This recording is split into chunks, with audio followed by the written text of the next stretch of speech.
Welcome back to another technical deep dive here in the debug zone. Today we're tackling a big question and breaking it down with insights from other users.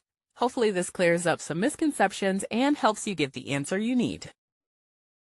So buckle up, stay a little curious, and let's jump right in.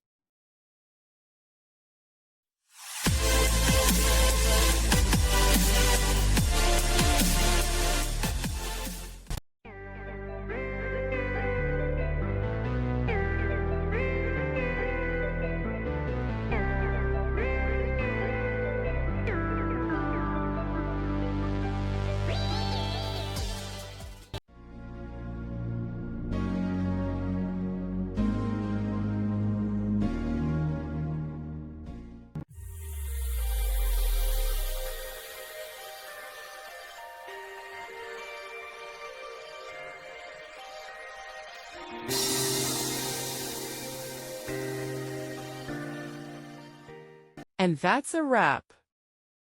I hope you found the answer you were looking for. If you did, take a second to hit that subscribe button. It really helps out.